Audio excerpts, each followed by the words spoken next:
мектеп тандаш керек экен.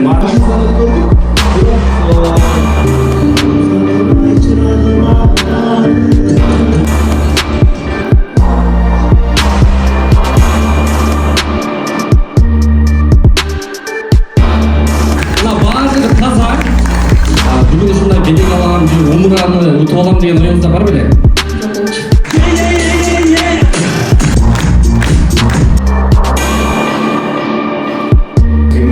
Назар тарап көрсөң, сөзгө етке жолдон сулап да жүрөбүз. Bir adamdan bir kitap.